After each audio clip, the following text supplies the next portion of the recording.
You are now listening to WSN, Wolf Sports Network, live from the University of West Georgia in Carrollton, now an Odyssey station. Live from Carrollton, Georgia, this is Sports Pack. Home of the hottest takes and the best interviews in college radio. Hold on, wait a minute. We need a little more energy. This is Sports Pack. Yeah, there we go. Home of the hottest takes and debates. There is no way I'm going to sit here and roll with Jared Stidham and Aiden O'Connell. Richard. There's just no way. And the best interviews in college radio. This is five-time Olympic medalist Alana Myers-Taylor. This is Super Bowl champion quarterback Brad Johnson, and you're listening to Sports Pack on the Wolf Sports Network. And the Wolves play here.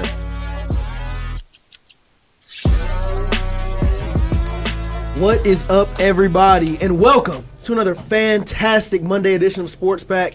As always, I am Richard Reed, joined by John Howley, Jackson Schrader, and Carly Pear. Let me tell you something, man. We have a jam-packed show. Insane West Georgia athletics going on this entire weekend and throughout this week with a lot of big-time matchups. March Madness is here as conference tournaments have already been wrapping up on the women's side and are just getting going in men's college basketball. And by the way, the first day of NFL free agency today has been insane. Crazy. So we're going to get into all of it today, but before we get going, let me remind you of a few things. Join Dine West, either East or West Commons Dining Hall, on March 14th, International Pie Day, 3/14, to enjoy a meal with friends and to share some pie. Use your meal plan or swipe dining dollars to get your pie on Pie Day. Stay up to date by following at UWG_Dine_West on Instagram. And did you all know that in a recent survey, almost 53% of full-time college students ages 18 to 22 drank alcohol in the past month? What? That's not a good thing. It's crazy, bro, and that's exactly why the Crafty Rabbit Meadery has joined Wolf Sports Network and Wolf Radio's Drink Responsibly campaigns, reminding you there is no drinking under the age of 21, to never drink and drive, even if it's one beer, and to add food and water when you drink so you don't end up texting your ex. I'm telling y'all, don't do it. Know your limits. Is Widener rolls to the right. He's got some time. Everybody's down at the end zone. He heaves it. And it is caught for a touchdown. We are one. Go Wolves. Now, I told y'all there's been a lot going on. A lot of high-profile West Georgia matchups coming up this week. But there's also some West Georgia games played this past weekend. I got to start off by giving a salute to our women's basketball team, who had a great season this year. Very much improved from last year. I want to say they finished up 14-17 this year. Punched their ticket to the ASUN tournament, where they fell short to the Austin Peay Governors, a team we'd already beaten 2 times this year. But look, man, it's hard to beat a team twice. But it's really, really hard to beat a team 3 times. And Austin Peay got the better of our girls this past weekend, 60-49. Schrader, I want to kick it to you. Me and you went to a lot of these basketball games together. Talk about this season for us, man. Yeah, this was a really fun season. Super proud of this basketball team. I mean, first year D1 expectations. I mean, they're non-existent, right? Like just non-existent expectations. But they went out there and they got some good dubs, man. They got some great wins in the Coliseum. They had some great road wins as well. And kind of in that last half of the season, really switched gears and gave us a lot of great basketball. Just towards the end of the year, I mean, really it was that last game, getting to the conference championship, which is a huge accomplishment. Just couldn't get the job done, but still super proud of this team. And yeah, I do want to say one thing. I'm just going to, before we move on from this women's basketball team, I want to walk through the rest of the conference tournament so far, because this ASUN tournament is still going on. A lot of women's basketball tournaments have already ended with teams like South Carolina and UCLA rising to the top of their respective conferences. But this one's still ongoing. The Austin Peay Governors beat our Wolves, and then they went on to get obliterated by Florida Gulf Coast, who beat them 82-48. Yeah, that's crazy. It was bad. That's wild. Now, look, we don't talk about many other teams in our UWG segment, but I do want to shine some light on Florida Gulf Coast right now, because they are 18-0 in ASUN conference play and 28-3 overall. Under a new head coach, because their coach the year prior went to the Atlanta Dream, and then you bring in a new coach, and you're top of the ASUN, you're top of almost women's college basketball in a way. Group. Dude, they're still dominating. They got a squad, and their next game is tomorrow at 6:30 p.m. against Eastern Kentucky. Eastern Kentucky is currently 10-8 in conference play, 21-11 overall. So if I was a gambling man, which I sometimes am, I'd put my money on Florida Gulf Coast. But that's neither here or there. I'm on the same page. Let's move on to our softball team, who had a big-time tournament this weekend at Georgia State University, where they won their first 2 games. First one against Colgate on Friday, they won 5-3. Then they beat the Panthers on their own home field, might I add, 4-1. And then the weekend got a little rough, losing to Colgate 8-3 on Saturday. Also losing to Rutgers in a 1-0 thriller on Saturday. And then ending the weekend with an 8-5 loss to North Dakota. Our girls' next game is Wednesday, March 12th on the road, not too far from here at Kennesaw State. And then let's pivot to our baseball team, who also had a big tournament this weekend.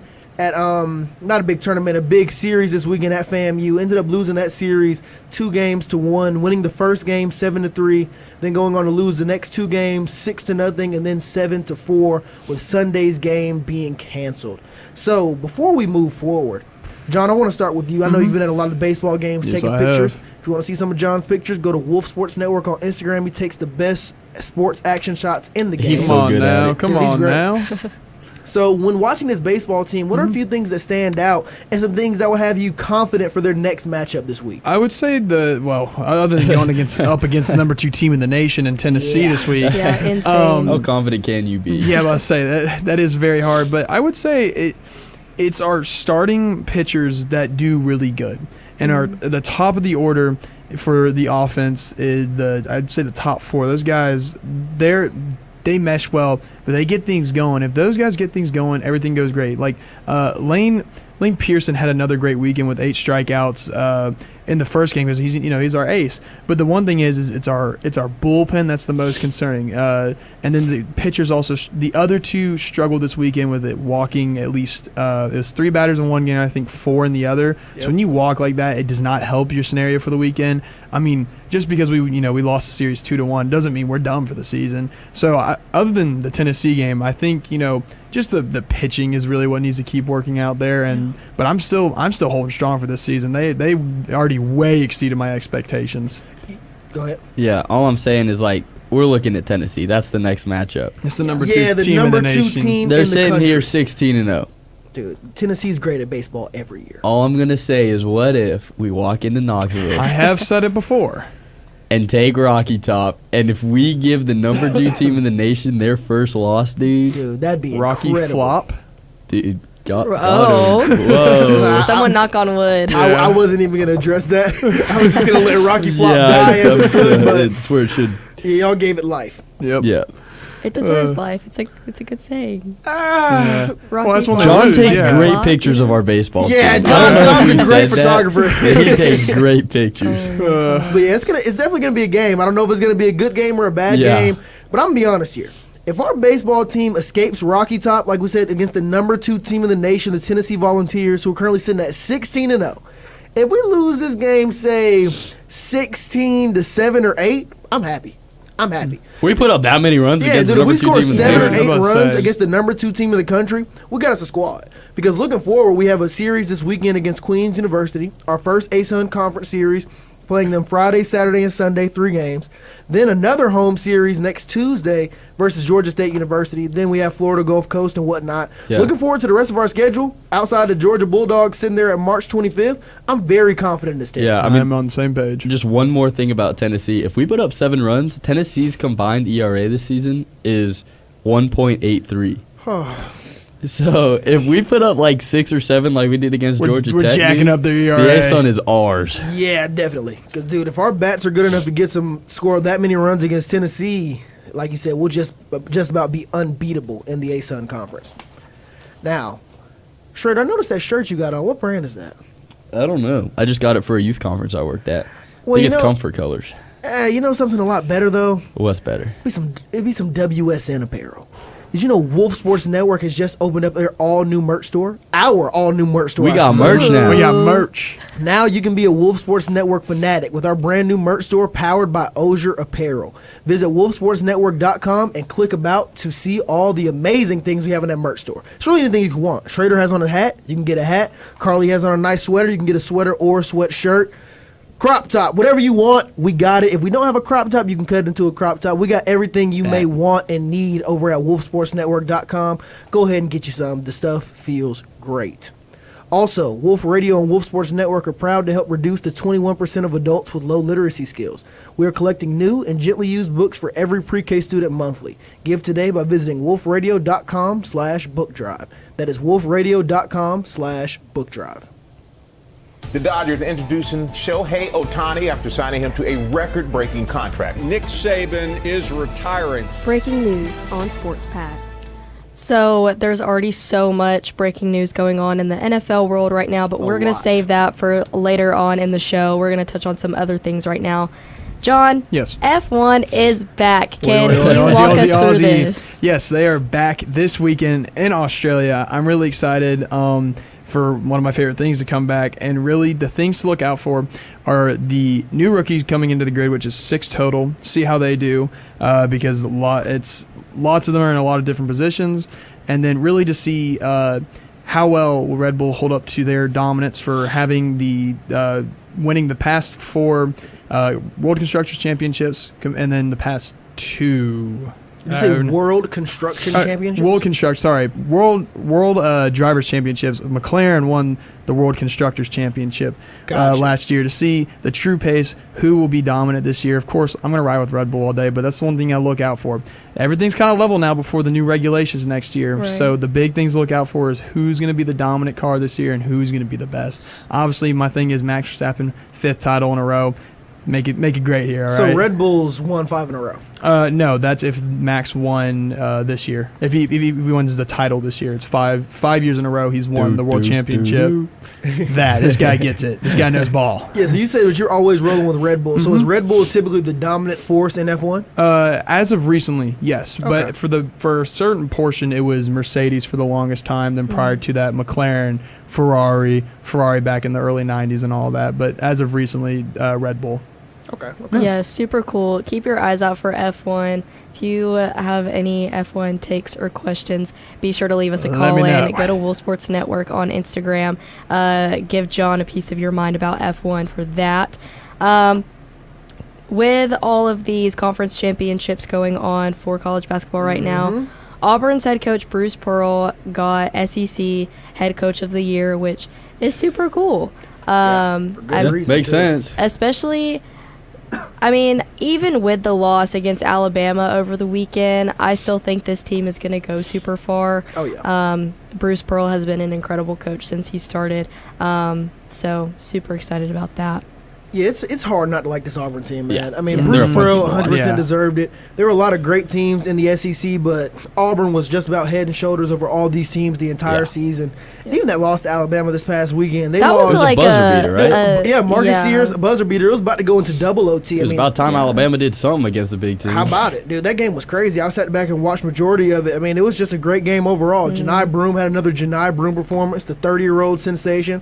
Marcus Sears actually didn't even have the greatest game for Alabama, but came up big at the end, hit some big-time free throws towards the end of the game, and then had that buzzer-beater floater.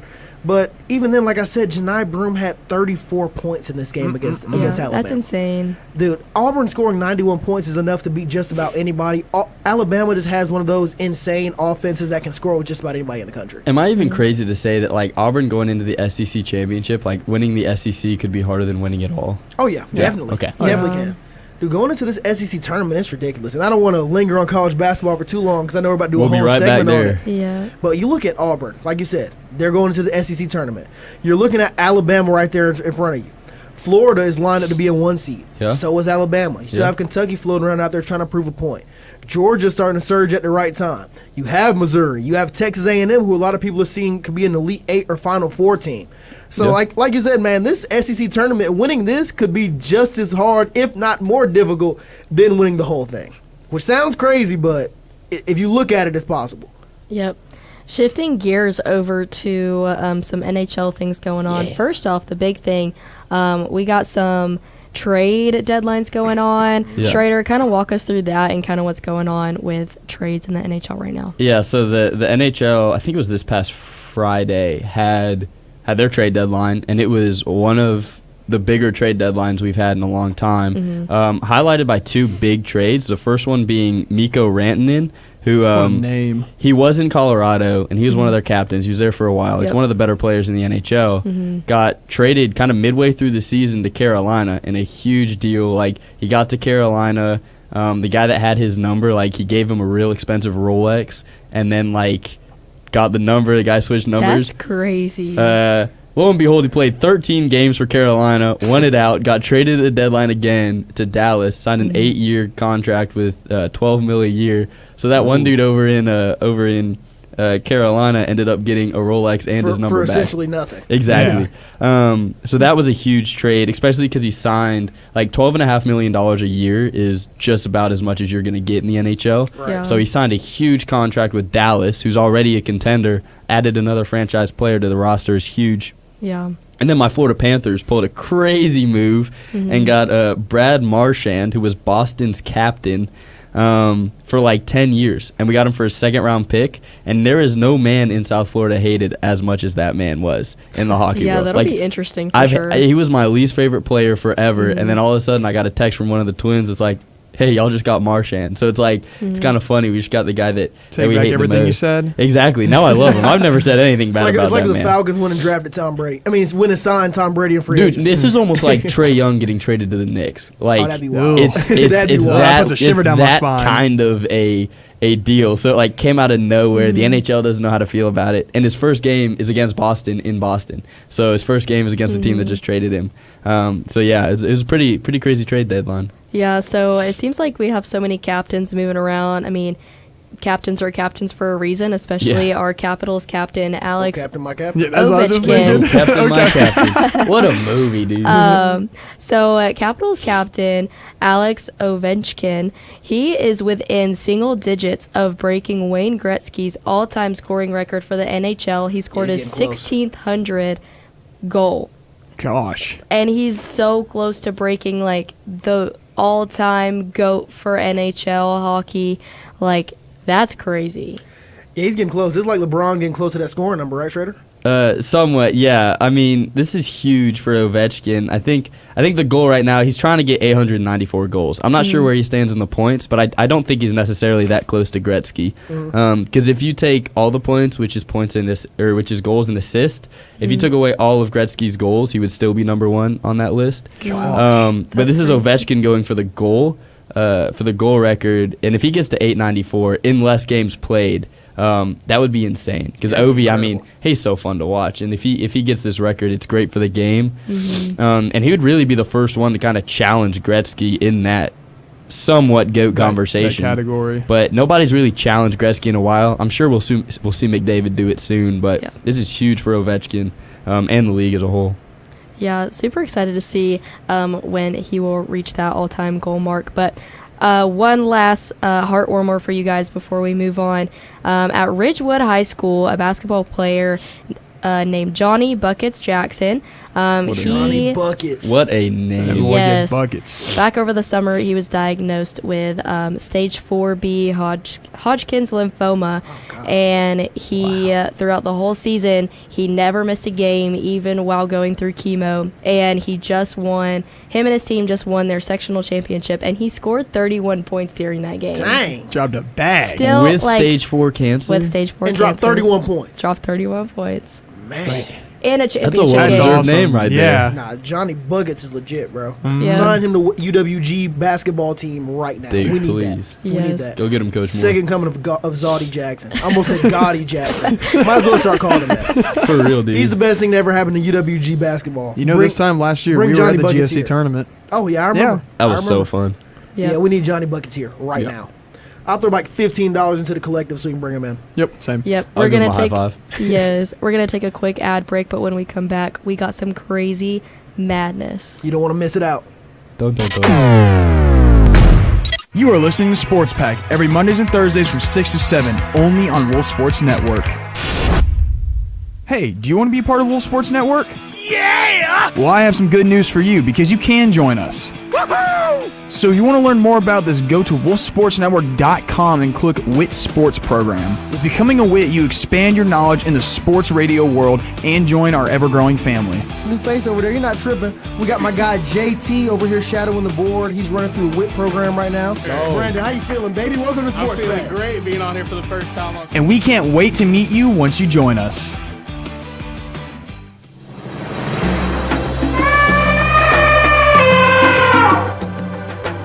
Over the horizon, a new show rises over Wolf Sports Network. To bring light to all things college sports. The Playbook, 6 to 7 p.m. every Tuesday on Wolf Sports Network. The Wolves play here.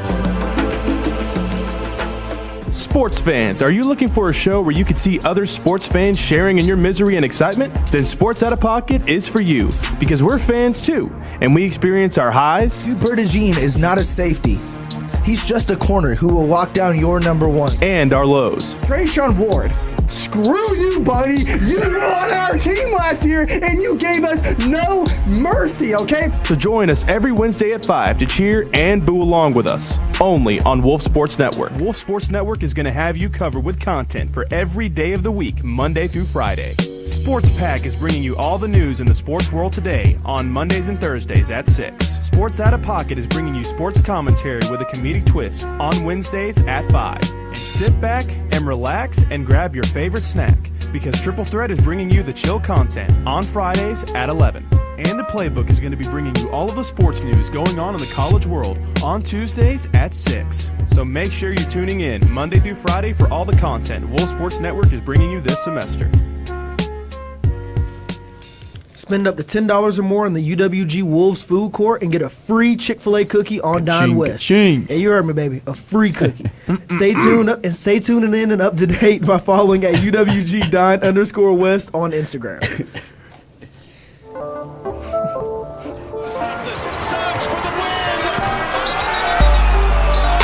Let's talk some college hoops.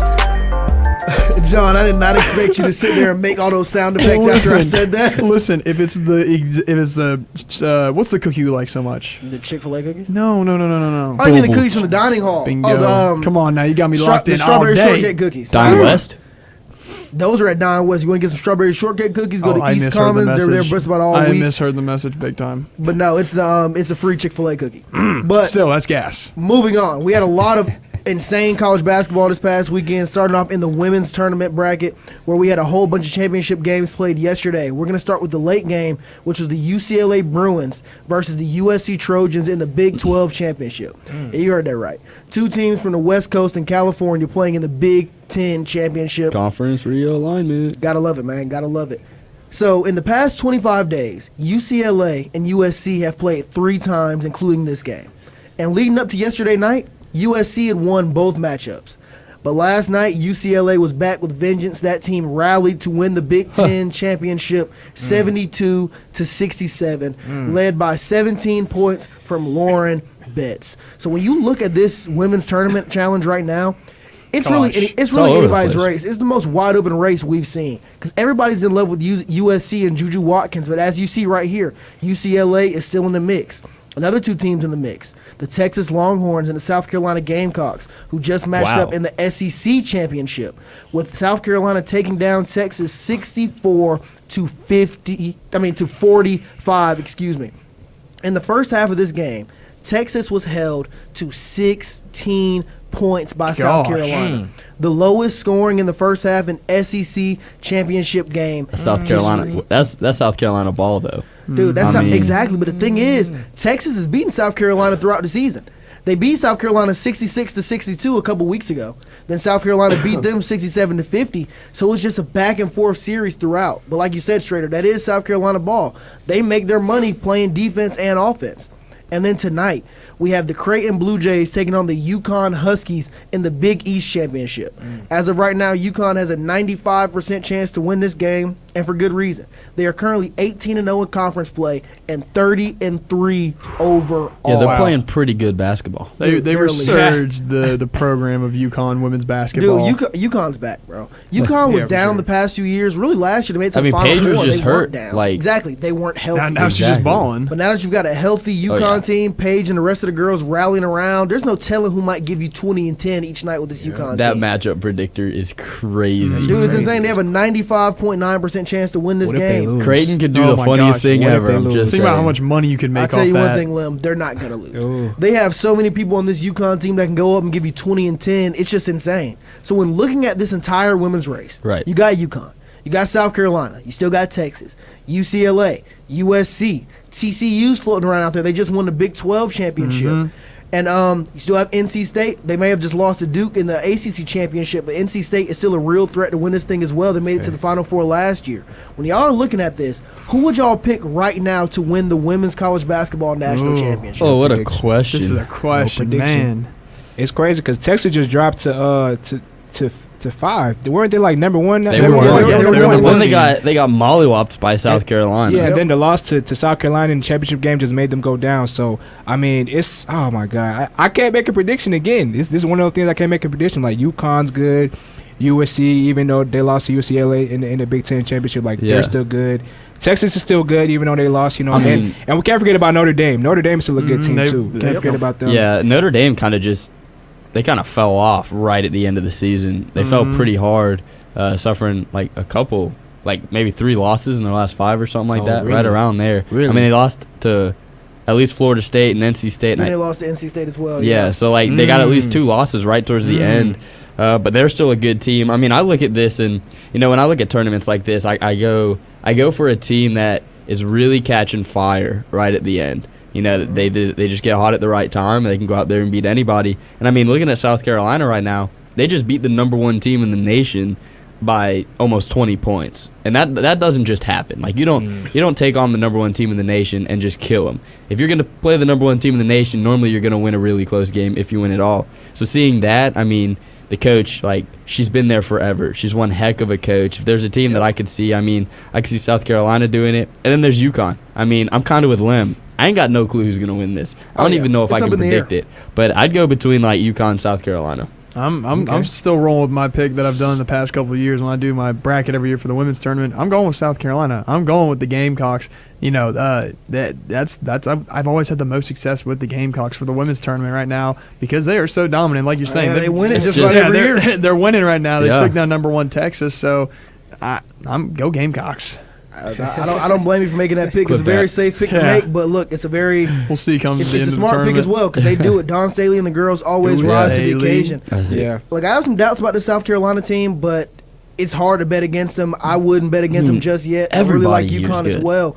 But let's go ahead and pivot to the men's tournament because unlike the women's teams, majority of them haven't already played their championship games. We only have a few women's championships left. But when we look at the men's tournament, some teams have already punched their ticket. The Lipscomb Bison, representing the ASUN Conference, the conference that West Georgia Wolves play in, they went ahead and punched their ticket. They were dominant throughout ASUN play. But the team I really want to focus on is Drake. Yeah, not the Canadian Drake. I'm talking about Drake University. They just won the Missouri Valley Conference, punching in their 3rd straight March Madness bid. They're currently sitting at 30-3. First in the Mountain Valley Conference, obviously, because they just won the entire conference tournament. That team was elite, averaging 70 points a game, 13 assists per game, and only 58 points allowed. Drake is a real deal team, and when they get hot, it's hard to beat. What conference are they in? The Missouri Valley Conference. 30-3. I ain't gonna lie. That's an impressive record, though. 30-3, 17-3 in conference play. It's 1 loss for every 10 wins. It's crazy. Exactly, and they've got some. Look at that math right there. They've got some big wins too. Wins against Kansas State, FAU, Vanderbilt, and Miami. They've played some D1 schools. Miami was not great this year in basketball, I'll give you that. But Vandy's a team that has surged at the right time. They played in the SEC this year. There isn't a bad team in the SEC outside of South Carolina. And they beat the Commodores 81-70. So they've got some teams they played against. If I'm looking at a team that can maybe shake up this tournament Drake's going to be one of the first teams I look at. They've got some scorers. Their head coach and a few of their starters from their team have been on the Southeast Missouri State teams that have won 3 straight Division II national champions. So they have a tournament pedigree. They know how to win the tournament. Now they just got to do it and the D1 tournament. So now I want to open it up to y'all. When looking at this tournament picture, we got conference championships going on throughout this week, SEC, ACC, all kind of other things. Yeah. Who are some teams that you all feel could really get hot in these conference tournaments and carry that over into the main tournament and really shake things up? Kind of like how NC State did last year. In the AC, I say in the ACC, definitely Clemson. Definitely Clemson. Yeah, Clemson's ball. Clemson's got a good squad. Clemson, Louisville. I think those two teams are teams to look out for in the ACC tournament. As far as the SEC, bro, yeah, we're gonna say Auburn, but I think anybody can take it. I'm not gonna lie to y'all. I think anybody can win it. And for all we know, Vanderbilt could come out of the SEC. You know what I'm saying. And then the Big 12, it's gonna be hard. Like Houston is a favorite for me. And then you got Texas Tech. Dude, what about the Mormons right now? The Mormons. BYU's balling. The Mormon Cougars are playing some good ball. And that's another thing. Like that's why I said like the Big 12. Like I feel like in that conference, you don't know who's gonna win that tournament. I mean that conference either. Yeah. And Big East, it's like I just don't know, bro. Yeah. I ain't gonna lie. It's just too hard to decide. I mean that's what I was thinking those fighting Joseph Smiths over there at BYU. I was thinking like, dude, that's my team though. If there's a team that's gonna shake it up, they've had some big time wins recently. I say it every time. I don't watch a lot of college basketball, but I've seen them get some pretty big dubs, and the Big 12 it's not quite at the SEC's level, but it's another one of those conferences where you don't quite know who's going to come out on top. I mean, Houston, clear favorite to come out on top, but it's really hard to tell. And another team, I just got to shadow them because they're my team, but like Florida State's had a bad year. Yeah, I'll give them that. But it's Coach Ham's last year.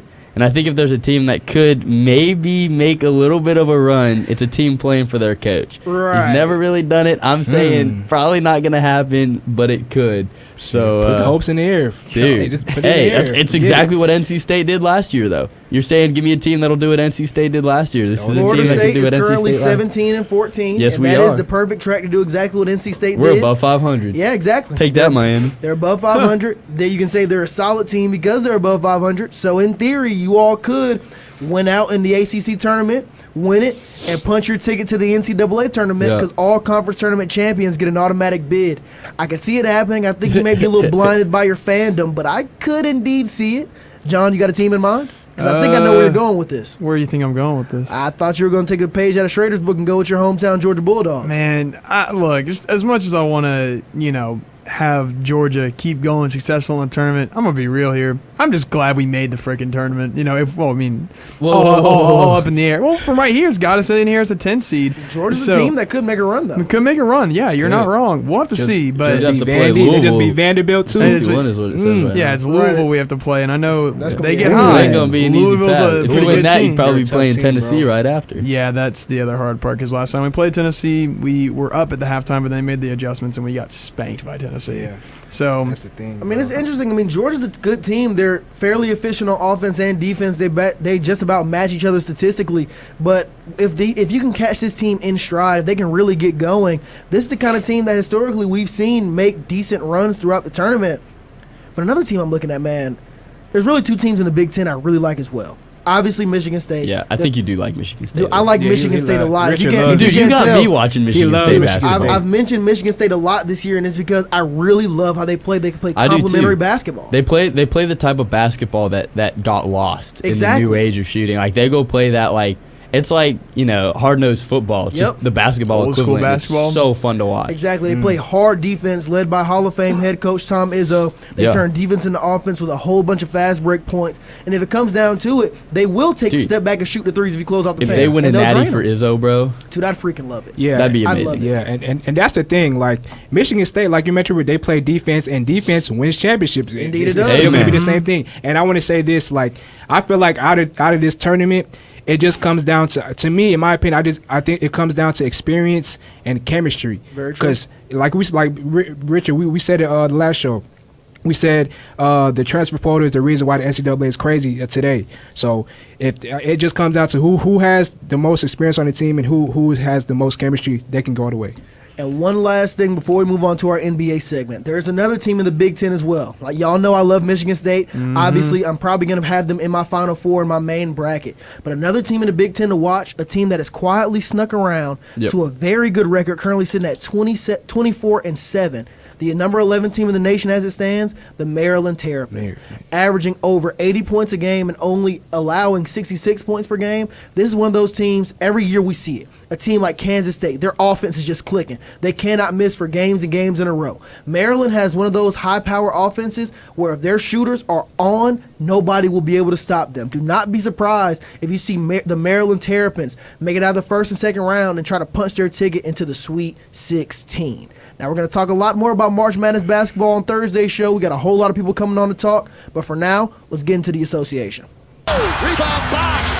Back out to Allen. His three-pointer. Bang! Tie game with 5 seconds remaining. Baby, let's talk some NBA. Man, that joke gets me hyped, bro. You just cooked that transition. What you talking about? Hey, I appreciate that, brother. I appreciate that. Beautiful. Smooth like the butter. association. That's the most respect the NBA's gotten in the last few weeks. In years. But you know who else is smooth? A guy by the name of SGA. Shai Gilgeous-Alexander, who just had a big-time game against the Denver Nuggets. It was a close game throughout. Jokic kind of hurt his elbow early in the game, kind of had a rough shooting night, but still had 24 points, 13 rebounds, and 9 assists. Seems like Jokic was all right to me. But the Thunder pulled away in the end to win that game 127-103. After 40 points, 8 rebounds, and 3 blocks from SGA. Lim, I want to start with you. Is this MVP race over? Nah, it's not over. But Shea, it's not over. But Shea is still, because you got to remember, Jokic just had a triple-double over the weekend. Didn't Jokic just break he had a triple-double with 20 assists and 20 rebounds? He's the first ever player to have a 30-point, 20 rebound, and 20 assist game. Yeah, I don't think the race is over. I don't think it's over. But Shea, like, because Shea, they're still one of the best teams in the league, and Shea is performing at a high level right now. So if Shea continues to play like this, and OKC can remain in that top spot in the West and in the league, he could win it. I mean, it's just gonna happen, bro. Like, it's just gonna happen. We see it in the NBA every year. It's just gonna happen. The team that has the best record and the best player on that team, they usually give that player the MVP. So if they do that the rest of the season, he's gonna get it. Let me just say this before we keep moving. Talk your talk. Shai Gilgeous-Alexander has 11 40-point games this season. He has been unstoppable. Yeah. Shooting an unreal percentage. By far the best player on the best team in the National Basketball Association. Shai Gilgeous-Alexander is the MVP of the league. I think this last game against the Denver Nuggets just solidified it. He dropped 40. Yes, Jokic had a great game. 24 points, over 10 rebounds, right around 9 assists. He had a great game. But I think SGA is the MVP. This race is over. I don't care if Jokic drops 60 points 5 games in a row. Shai is still going to be up there balling. It doesn't matter what Jokic does the rest of this year. It's Shai's award. It's Shai's award. I think it's his. Well, I'm speechless, bro. No, let me go ahead. I feel like you have something else to say. Everybody got their own opinion. I just don't think it's over yet. That's what I'm saying. I just don't think it's over yet. But Shai, he has a really great chance of getting it. That's all I'm gonna say. Like, Shai just did something amazing, right? He just had that 40-point game, his 11th 40-point game. But like we just said, Jokic just did something nobody's ever done. He did. So, like, how is it over? Just like that? Like, yeah, I think it's over. Here's the thing. It's over. Yeah, I think it's over. I could go a few different ways with this. Shai has played unreal the entire season. So has Jokic, but there's been no other player in the NBA that has been playing as great as Shai Gilgeous-Alexander has been playing offensively. And I haven't even mentioned this, defensively as well. Those 3 blocks are huge. Exactly, the 3 blocks are massive, and they also have an insane defense, the best defense in the NBA statistically, comparable with the best offense. You're the best player on that team, also playing both sides of the ball. And another thing, I'm gonna take a cheap shot here. I think it's also voter fatigue has a lot to do with it. And I really think that's why it's over. Jokic has won, 3 MVPs over the last 5 or so years. Yeah. People are getting as bad as it is, and I think Shai deserves it. He deserved the MVP last year as well. I was on the same page with that. Yeah, he got robbed last year. They gave it to Joel Embiid. Shai should have won it last year as well. They should give it to Embiid again. They should give it to Paul George. But dude, voter fatigue is a real thing in athletics and sports as a whole, and it's very prevalent in the NBA as well. So I really think that's one of the main reasons Shea is going to get it. Not that he doesn't deserve it, but voter fatigue is also massive when it comes to these kind of things. That's why Lamar Jackson didn't win it this past year. Yeah. I thought it was going to be Lil MVP3, I ain't going to lie. Lamar Jackson deserved that MVP, and I don't care what anybody says. We can debate it. If anybody doesn't agree, call into the show or walk through this door right now and tell me why, and I'll tell you exactly why I am right. Lamar Jackson should have won his third MVP this past NFL season. He put up unreal numbers. Voter fatigue is the only reason Josh Allen won the award. It's okay. Fatigue. I respect it. Josh that. Allen's a great player. He just got the highest paid contract in NFL history. We just hijacked the NBA segment, bro. I'm going to get back to it. $250 million guaranteed, over $300 million overall. Josh Allen's a great player. But Lamar Jackson was the most valuable player in the NFL last year. I mean, that's voter fatigue. I never heard of that. You never heard of fatigue? I've never heard of that. Yeah. Whoa. Very real thing. I learned something new. Very real thing. But another crazy game was this weekend with the red-hot LA Lakers going on the road to Boston to take on the Celtics. The Celtics got up big in this game. A lot of people looked at this game as the prove-it game for the Lakers. And it ended up being a close game with the Lakers battling back in the second half, but it wasn't enough, falling short 111-101 to the red-hot Boston Celtics, who are looking to repeat as the NBA champions. But another big-time thing happened in the second half in this game. LeBron James went down with a groin strain. Oh, he did? But what were you about to say, Schrader? Oh, I was just going to say, I saw something on Instagram. It's going to make it seem like I really know ball. But last year, Derek White, broke his tooth in the season. Yeah. They ended up winning the championship. He broke his tooth. So He broke his tooth. I wasn't expecting LeBron getting hurt. I didn't know that. But that is another thing. He broke his tooth last year. They won a chip. Maybe him chipping his tooth again this year will lead to another one. Chip for a chip. Exactly, a chip for a chip, a soul for a soul. Bars. Thanos said it best, man. A soul for a soul. But onwards and upwards. LeBron James went down with a groin strain this game. They said he's gonna be out for 1 to 2 weeks. This is big for the Lakers. Yeah. They were surging at the right time. They just lost this game, went back down to the 3 seed in the Western Conference. This 6 or so game stretch without LeBron, 1 to 2 weeks. So I'm just assuming 2 weeks, so about 5 or 6 games. This is gonna be huge for the Lakers. Because without LeBron, if they slip up too much, they may fall out of that top 3 of the Western Conference and end up as one of the lower seeds in like 6 or 7. Because there are other teams surging as well. The Golden State Warriors are starting to put things together. Dude. So are the Houston Rockets. The Memphis Grizzlies are still floating around. And so are the Denver Nuggets, who have already surpassed them for the 2 seed. Well, no, the Denver Nuggets lost last night, so went back down to 3. But the point still stands. There are a lot of great teams in the Western Conference. Still got the Timberwolves and the Clippers down there playing good ball as well. So if the Lakers find a way to slip up during this skid without LeBron James, they can be in some pretty deep doo-doo. Yeah, and like the Lakers. Dude, he's a funny word. It's just I hate to see LeBron go down. Like, yeah, the Lakers have to. They really have to they have to adjust and see how they can play without LeBron. Because like you said, Richard, you still got teams that's surging at the right time. Golden State, they just beat Detroit. Steph Curry! Steph Curry had a 30-piece, or he had like 34 points. But Jimmy Butler and how he's playing over there, like they're 6 in the West right now. So, all right. Well, yeah, they're 6 in the West right now. So the Lakers they gotta play their game without LeBron and figure out how they can win. So yeah, bro. Yeah, it's going to be very interesting to see how the Lakers adjust to this stretch. It's definitely going to be something to keep an eye on. But the Cleveland Cavaliers still surging, still the number 1 team in the Eastern Conference so far. A lot of great teams overall. But like we said, this 6-game stretch is going to be big time determining the Western Conference standings as we approach the postseason in the NBA. I cannot wait to see how this goes. College students who binge drink alcohol at least 3 times per week are roughly 6 times more likely to perform poorly on a test or a project. Yes, 6 times more likely to perform poorly on a test or a project as a result of drinking. That is why the Crafty Rabbit Meadery has joined Wolf Sports Network and Wolf Radio's Drink Responsibly campaign to remind students drinking should be done responsibly and in an environment that discourages overindulging. Faculty will not take hangovers as excuses. Now stay tuned. We're going to take a quick ad break, but you do not want to miss this last segment as we are diving into this insane first day of NFL free agency. Stay tuned. This is Sports Pack on Wolf Sports Network. Don't worry. There's a lot going on in the sports world.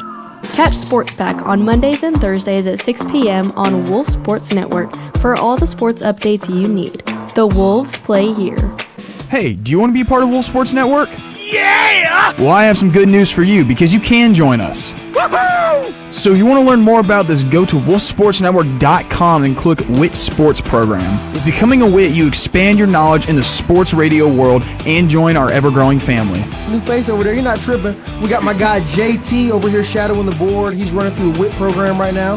Brandon, how you feeling, baby? Welcome to Sports I'm feeling Pack. great being on here for the first time. And we can't wait to meet you once you join us. It's a brand new season, and you know what that means. A brand new series. Kool-Aid Jackson Cook. Mark my words, by the end of his career, Nolan Arenado will be better than Chipper Jones. Jackson Cook.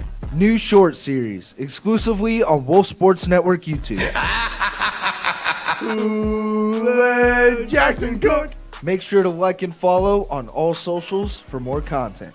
It's a tale as old as time. All good things must come to an end. But this final ride is going to be legendary. Oh, yeah. More legendary than this. Is this the dagger? And this. Diggs! Sideline! Touchdown! So be sure to listen to Triple Threat every Friday starting at 11. Only on Wolf Sports Network. Wolf Sports Network is going to have you covered with content for every day of the week, Monday through Friday. Sports Pack is bringing you all the news in the sports world today on Mondays and Thursdays at 6. Sports Out of Pocket is bringing you sports commentary with a comedic twist on Wednesdays at 5. And sit back and relax and grab your favorite snack because Triple Threat is bringing you the chill content on Fridays at 11. And the Playbook is going to be bringing you all of the sports news going on in the college world on Tuesdays at 6. So make sure you're tuning in Monday through Friday for all the content Wolf Sports Network is bringing you this semester. In the NFL, only one thing matters. Chasing a dynasty. Man, I feel like Adam Schefter right now. I got my phone out checking for updates because it has been a crazy first day of NFL free agency. For real. It's been wild. All kind of deals being made all across the league. First and foremost, we got to give a special shout out to Josh Allen, who just got the biggest contract in NFL history. What is it? 6 years, 300? Like $330 million, yeah. 6 years, $250 million guaranteed. In short, it's a lot of money. Slow that down and say it one more time, John. 6 years, $330 million, $250 million guaranteed. Goodness gracious. That is an insane first deal. I'll probably get you a nice house in Buffalo. Well deserved. Like I said, he didn't deserve the MVP award this past year, but he definitely deserved that big time contract. They needed to give him something, bro. Oh yeah, Josh Allen's a baller. He's the richest man in Buffalo, New York right now. Oh, for sure. But that isn't the only thing happening. Another big time move. The Pittsburgh Steelers went out and got the help they needed at the wide receiver position, trading a second round pick for DK Metcalf to the Seattle Seahawks. Only a second, too. Only a second. That's the craziest part to me. But let's start with this trade right here. What did this move do to the Steelers? Are they still just a middle-of-the-pack AFC team, or are they a bona fide AFC championship contender? Definitely a contender. As long as they get their QB situation down, definitely a contender for sure. You got two receiver ones on the team, right? Pickens and DK.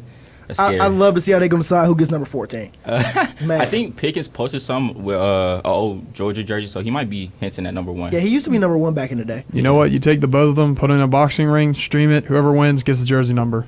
Look, I'd watch. I like DK. Yeah, I'd watch. I don't know. I like DK. DK is kind of DK's huge, but George Pickens got that MMA. Yeah. Look, he from Hoover, Alabama. I heard he had a 2.1 GPA coming out of high school. Look, he has Football's nothing his to only lose. option. Yeah, exactly. Like, he's one of those guys that has nothing to lose. But speaking of the quarterback situation in Pittsburgh, a guy that started off the season with their first 5 games, Justin Fields, has just signed a 2-year, $40 million deal with the New York Jets. $30 million guaranteed. Dude, he's got to have the greatest agent in the NFL, right up there with Kirk Cousins. Yeah. But we're not going to get into Justin Fields yet. Let's go right back to Pittsburgh. Because now, Justin Fields, there's no other option. He is not going to be their quarterback anymore. So what do you do now if you're Pittsburgh? Sam Darnold just signed a monster deal with the Seattle Seahawks. We're going to talk about that in a second, too. We got a lot to get into. So it's either Russell Wilson or Aaron Rodgers or maybe somebody else. So if it was up to y'all, who would you sign right now if you were the Pittsburgh Steelers? I'm still stick with Russell. He got him to the playoffs, so, I mean, as long as they get over that hump, I mean, they got a new receiver now, so, as long as they get him back, they should be straight. Exactly. Yeah, I really like, I mean, Russ played great ball last year. I really like Russell Wilson. There was a reason he started ahead of Justin Fields like halfway through the year. Yep. He played great ball. I mean, maybe Aaron Rodgers, but like, why not? I think why not? Because you have continuity with Right. Russell Wilson. Yeah. You have chemistry. I agree. You bring Aaron Rodgers in, and I don't know how great he is for a locker room. I'm not gonna lie. Not great at all. I don't think he's that great for a locker room. I think you just stick with Russ for this one. You know what you're getting with Russ, so. Yeah. Yeah, I'm going Russell Wilson as well because he already knows the system. It's the continuity. Mr. Unlimited. Yeah, Mr. Come back for Unlimited going to another be year. starting over there in Pittsburgh. I don't know why I just said it like that. What? Yeah, I don't either, but I'm going to ignore it. You take great pictures though. Hey, Yeah, thanks, buddy. Great photographer, man. Go to Wolf Sports Network and see the great pictures that he's posting on Instagram. 10 out of 10, amazing photographer, highly recommend. But I'm with y'all. I normally argue for Aaron Rodgers, but I think Russell Wilson's the obvious answer right here. Yeah. He didn't play bad for Pittsburgh anyway. People keep pointing at that few like that 4 or 5 game stretch where they played some of the best teams in the NFL, and it was pretty ugly. But people forget about the fact that for 4 out of 5 of those games, they didn't have George Pickens. Hey. And last year, Who George is Pickens... DK's first quarterback in Seattle? Russell Wilson. Exactly. That relationship is already there. That rough 5-game stretch that they had, for a majority of those games, they didn't have Pickens. Even when he came back, he wasn't 100%. And they had no other options at receiver. Yep. Najee Harris hasn't been getting the job done at running back. He The looks like a O-line, D-tackle out there. exactly. The O-line's been mid. It's like he's running in Wrangler jeans out there. It's just not working. Yeah. So you add DK Metcalf. Take some pressure off that offensive line. It's going to help a whole bunch. Now they need to go out and add some pieces on that O-line. Brought in Darius Slay at cornerback on their defense. Bring back Russell Wilson. He already knows the system. He has chemistry with both receivers, DK Metcalf and George Pickens. I think Russell Wilson's the obvious answer, and I think he's going to surprise a lot of people in Pittsburgh this year. He should. Now, another big-time deal's been made. There's been big-time deals left and right. I'm going to say big-time like Dude. 50 times this segment. I didn't even know it was the first day of free agency. Oh, yeah, today. it started today at noon. It was like my phone just went off right about noon. Dude, I was all like, hell what's broke going loose. on? All hell broke loose at noon. Grady Jarrett has been released by the Atlanta Falcons, one of the last pieces from that Falcons team that made it to the Yeah. Super Bowl back in 2016. He's been released by the Falcons. A lot of people feel like it's bittersweet, but I think it's more so sweet than bitter. Yeah. Got rid of a big-time contract. Yeah, He was I immediately agree. picked up by the Chicago Bears on I a agree. 3-year deal. Yeah, I think that a lot of people saying that this is like there's people that don't like this. If you're a Falcons fan, this is something you just got to live with because it's Exactly. necessary. If we're being honest, Grady Jarrett hasn't done much besides get injured. Yep. And when he's not injured, he's just been okay. And to pay $16 million a year for okay, that's not okay. Exactly. So releasing him, I mean, he just got a bag with the Bears. He's good over He's getting there. more with the Bears right now. Exactly. He's getting And 28 mil guaranteed. Yeah, and we needed cap room because if we're not doing anything with Kirk, like the cap's got to come from somewhere. Mhm. That was the only other place where you're really going to take a big chunk of the cap out. So I expected it, and I think that it's a win-win for both sides.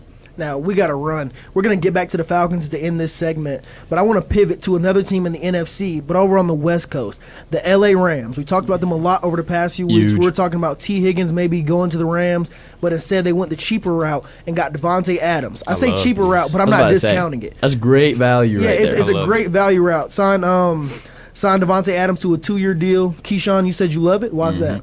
I love it for both sides because at this point we know that Cooper's gone. Coop's done. Devontae, he still has more left in the tank. I feel like it's only a 2-year deal, so it's not nothing long term. But for a team that's ready to win right now, I feel like he's an easy plug and play in. Yeah. John? I mean, honestly, yeah. The whole thing that comes to mind is they're done with Cooper Kupp. They want to go get assets for him. They want to keep building around because all I'm gonna know is the Rams' little system they use for the draft. They're gonna find some golden receiver in there. Yeah. And next thing you know, they're gonna have a three-headed monster. For a wide receiver room. So I think it was smart. I like it. Adams has still got a lot left in the tank, I think. Oh, yeah. Coming off a 1K season too. Exactly. He ended the season on a crazy tear. Yeah, it's a great situation for Adams and a great situation for the team as well because Stafford ain't leaving. Exactly. Like, I don't know if we talked about that yet. Stafford ain't going anywhere, so he's gonna have another proven veteran quarterback with probably a way better situation around him, a front office that's great, a coaching staff that's always gonna win. A heck of an OC. Watch out for the Rams, exactly, dude. Watch out for the Rams next year. Yeah, I like the Rams a lot coming into this season. Very young defense, just Yes, growing, sir. getting better and better. Manned by a lot of those Florida State guys Let's that were on go. that great Give me team. Verse and Fisk, baby. Dude, they had a crazy into their season. And And when you look at this team, like you said, Matthew Stafford is back. He already has that chemistry with Puka Nacua. You have Sean McVay, who's one of the best play callers in the NFL. Kyron Williams at running back, who can straight up ball. An offensive line that has gotten better and better every single week throughout the season, and it's going to continue to get better this offseason. And then you add Devontae Adams to the mix, arguably the best route runner in the NFL, one of the best route runners we've seen. He's one of the best route runners ever. Dude. Exactly, ever. dude. He's ridiculous. Adding him with Matthew Stafford, Sean McVay, and Puka Nacua, this is a team that could outright contend for a Super Bowl immediately. 100%. Yeah. But there's a lot of other good teams in the NFC. There are. You still got the Philadelphia Eagles, who haven't had to make that many moves. You have the Detroit Lions, who lost just about their entire defense this past offseason. Not this past offseason. Lost their entire defense to injury this season, but were still very prominent and right in the race. Arguably the Super Bowl favorites in a lot of people's eyes. They're still retooling, adding more pieces to this team. There's going to be a lot of teams in the NFC. But I think the Rams are right there at the top of the pack as a bona fide Super Bowl contender. But now we got to round back to the Atlanta Falcons here. Because a lot of other teams have made a lot of big-time moves. We talked about the Rams. We talked about Seattle getting their guy in Sam Darnold, signing him to a 3-year multi-$100 million deal. Not multi-100, but 3-year $100 million deal. Right. A lot of teams are making moves and bringing in big-time guys. So what kind of moves do the Falcons need to make in order to be one of those Super Bowl contending teams in the NFC? We need to go get another edge. Simple as that. Same thing we've been saying for the last who knows how many years. The Fontenot just doesn't understand. Terry Fontenot, your replacement, sitting right in front of me. I I'll will take storm that in job. there. Richard Reed over Fontenot, man. I'll take that job today. I say corner as well too, though. Yes, we do need to go somebody opposite of Terrell. Yeah, because I feel like they've really dropped the ball on corner today, as two big-time corners already went off the board. They have made no moves. Dude, Charvarius Ward went to the Indianapolis Colts, Mm-hmm. and DJ Reed just signed with the who did he sign with? The Lions? Not Atlanta. No. That's all that matters. DJ Reed, so much stuff has happened, man. I can't even keep up. DJ Reed, John's gonna pull it up for me. Stats and info over here's got my back. Let's go. But two of the biggest corners coming out in this year's cycle have already signed with new teams. What does it say? Lions. Yep, DJ Reed signed with the Lions. Yeah. Charvarius Ward surprised the heck out of me and went to the Indianapolis Colts. I just knew he was going to come least to the South somewhere. If it wasn't the Falcons, maybe one of these other teams. But balls are dropping. I mean, guys are getting moved. The Bucks are doing stuff too down there in Tampa. Yep. Bucks are making big time moves. Hassan Reddick. Exactly. They brought in Hassan Reddick. That's going to help their pass rush a lot. Already very dynamic pass rush. Chris Godwin's gotten re-signed with the Bucks as well. That came out. I did not expect that. Yeah, I didn't either. I thought he was gone. I thought he was staying. Exactly. They got a good culture down there. I will say. The Saints are the only team in the NFC South that have done less than the Falcons. Yeah, because they're just in purgatory. That makes me happy. I don't know what they're because the Carolina Panthers are making moves. Re-signed J.C. Horn. Brought in another corner. Oh yeah, that's like the biggest deal. The biggest defensive back deal ever. Yep. Yeah. 4 years, $100 million. You know we go get because his contract's up with the Saints. Chase Young, the Falcons. I forgot about that. Well, I don't think Chase Young's the only answer. For a cheap route. For only like $16 million freed up in cap space, it is a cheap route. I'd bring Chase Young in. Oh, we're going to trade for Hendrickson, baby. One year, $4 million deal, all guaranteed. You see what I'm saying now? Go get Hendrickson and get a corner in the draft. Yep. Or go, I don't know, get a corner in free agency. Right. And go get Mike Green in the draft. There we go. That's how you do it. That can flip the entire Falcons offense right now. Go get Trey Hendrickson and fill in the blank. Just keep going edge rusher, corner. One of these guys will be a hit, and that's really all the Falcons need. Yeah, because they're good on cap, right? Oh, yeah. They're solid. Now releasing Grady cap. Jarrett helped a lot. Okay. And I'm not sure what they're going to do with Kirk Cousins yet. They've said they weren't looking to trade him, but I hear they're also fielding calls for Kirk Cousins as well. They're not going to straight up release him, No. But they've been answering the phone and listening to trade opportunities for Kirk Cousins. So getting rid of Grady Jarrett helped a lot. But this Kirk Cousins move is really going to decide what happens to the Atlanta Falcons. But this is only day one. We're only, just about 6 hours and 57 minutes in. Thursday's going to be crazy. Thursday is going to be insane because the entire NFL world is going to get turned on its head. T. Higgins might be in a different team by then. There's no telling. Aaron Rodgers will probably have decided by then. Russell Wilson will have probably re-signed with Pittsburgh. A lot of crazy moves are about to happen. And if you want to hear all about it, tune in to Sports Pack this Thursday. Same bat time, same bat channel to hear all about it because we're going to be covering it all, doing a March Madness special, bringing in some of your favorite personalities from our other shows, like some guys from the Playbook that comes on Tuesdays from 6 to 7, and also Sports Out of Pocket that comes on Wednesdays from 5 to 6. Make sure you tune into all those shows and then cap it all off with Sports Pack this Thursday from 6 to 7. Same bat time, same bat channel. Thank you all for tuning in, and we'll see you then.